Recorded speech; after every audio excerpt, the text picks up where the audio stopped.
আমার ভোট আমি দিব, যাকে খুশি তাকে দেব। এই লাইন ধরে খাড়াও, তাড়াতাড়ি যার যার ভোট দিয়া হ। অমূল্য দাদা, অমূল্য দাদা, মন্টু দা কই? মন্টু দা নাই?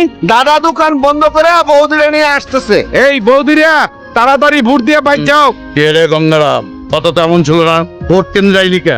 তোদের গোত্র সবাই নিয়া কেন্দ্র থেকে ভাইগা যা। না যাবো না, আমরা সংখ্যালঘু না। আমার ভোট আমি দেবো, তারে খুশি তারে দেবো। ভোট দিয়েই তারপরে যাবো এখান থেকে। গঙ্গারাম যাবে না,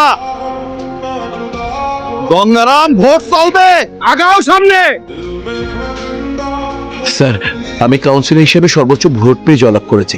নিয়ম মাফিক কিন্তু আমি প্যানেল মেয়র। শপথের দিন সেই হিসাবে কাগজপত্র রেডি করে দিয়ে। নিয়ম যা আছে তাই হবে।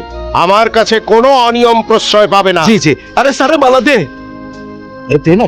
একটা কথা বলবো? বলো। ওই যে আমার ওই ছেলেটা, না মানে বীর যদি ভোট কাটা না আটকাতো তাহলে আপনি কিন্তু হেরে যেতেন।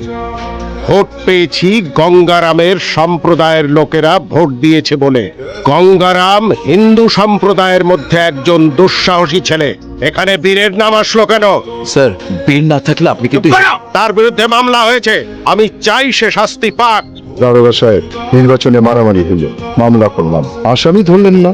খোঁজ লাগাইছি, তাড়াতাড়ি সুখবর পাবেন। ধরতে পারলে আপনার জন্য বড় পুরস্কার আছে। তুই কলি তোর নেতার সাথে থাকলি তার দলের কর্মী হবো, চাকরি পাবো। এনে তো আসামি হলাম, তোর নেতার ভোট কাটা ঠেয়ালাম। এনে আমার মামলা ঠেয়াবে কিনা? মামলার ব্যবস্থা পরে হবে। খিদা লাগছে এই জায়গায় না, চল ভালো কোনো হোটেলে খাইয়া নেই। ভালো হোটেলে খাবো, টাকা পাবি কোনে? ওরা দিছে কত? 2000। ভিক্ষা? ভিক্ষা আনছিস? জি স্যার আছে, আমার দোকানে ভিতরে বসে রয়েছি, আপনি তাড়াতাড়ি আসেন।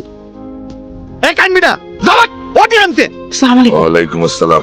ওই বুঝছি, ওইটা হ্যাঁ এইটা থানায় চল। নির্বাচনে জয়লাভ করছি। আমি কাউন্সিলর হিসেবে সবচেয়ে বেশি ভোট পেয়েছি। তোমার ভাল লাগতেছে না? না। আমার সাথে ভালো করে একটু কথা বলতে আর কতদিন লাগবে তোমার? আরে তুমি তো বোমা না, কথা বলো না কেন?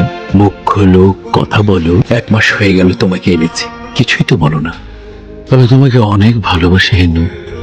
খাঁচার পাখির মতো আটকে রেখে তার পায়ে সোনার নুপুর পরিয়ে দানা পানি দিলেই তাকে ভালোবাসা বলে না। হেলেনা, গলায় বকুল ফুলের মালা দিয়ে পায়ের নুপুর পরিয়ে আমি তোমাকে বলি শেখাবো। তুমি আমার প্রয়োজনে সে বলিগুলো বলবে, নাহলে প্রতি রাতে প্রাচীন কালের মতো।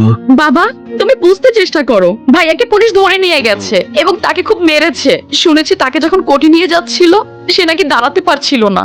তার জন্য আমরা কি করব? আপনি এত নির্দয় কেন? আপনার আপন ভাইগনা না? আমার আপন ভাগ্নে, তাই বলে আমার কি করতে হবে? কিছু একটা তো করতেই হবে।